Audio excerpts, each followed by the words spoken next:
Samantala, pinagtibay ng pamahalaan ang implementing rules and regulations ng batas na layong isama ang labor education sa curriculum ng kolehiyo. Target ng CHED na maisama ang labor education sa mga papasok na freshmen simula first semesters ng school year 2026 to 2027 sa pamamagitan ng NSTP. Yan ang ulat ni Sheila Natividad. Nilagdaan na ng Commission on Higher Education, TESDA, OWA at DOLE ang Implementing Rules and Regulations ng Republic Act 11551. Ito ang batas na nagdalayong isama ang labor education sa tertiary education curriculum.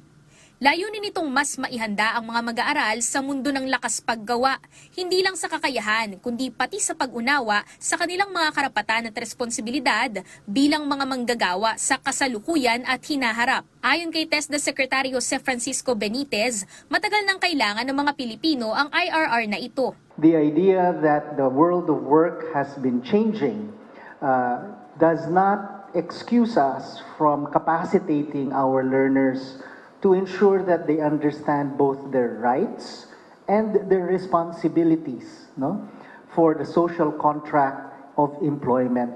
Aminado ang mga ahensya na napatagal ang paglagda sa IRR dahil na rin sa masusing pagbusisi sa mga pulisiyang ipatutupad para sa mga higher education institution kung saan nakaranas sila ng ilang mga pagsubok bago ito formal na malagdaan.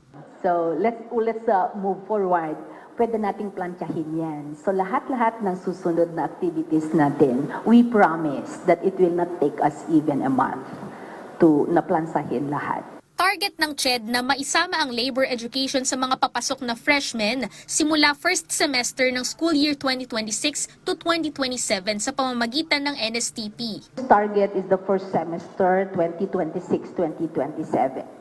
So in progress na lahat yan, maybe it takes us 1 or 2 CEB, which is every Monday na i-finalize na and we will cast. It is a must that NSTP ay talagang kukunin lahat ng incoming freshmen. So for the freshmen na papasok sa first semester 2026-2027, i-integrate namin sa NSTP as a special lecturer doon. Samantala, pinaghahandaan pa ang pagpapatupad nito sa mga nasa ikalawa hanggang ika-4 na taon sa koordinasyon ng TESDA. Kasama ring sinelyuhan ang Memorandum of Agreement para sa Lifelong Learning Education Assistance Program o LEAP para sa mga overseas Filipino workers. Nakapailalim dito ang Expanded Tertiary Education Equivalency and Accreditation Program o ETAP, kung saan may higit 300 OFW sa kasalukuyan ang natulungang mapabilang sa programa ayon sa CHED. Makakakuha na sila ng bachelor's degree nang hindi nasasayang ang karanasan sa paghahanap buhay sa ibang bansa.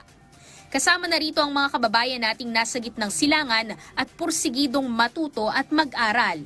Umaasa ang pamahalaan na sa pamamagitan ng mga inisyatibang ito, mas mapalalakas ang ugnayan ng edukasyon at hanap buhay tungo sa mas handang manggagawang Pilipino. Sheila Natividad, para sa Pambansang TV sa Bagong Pilipinas.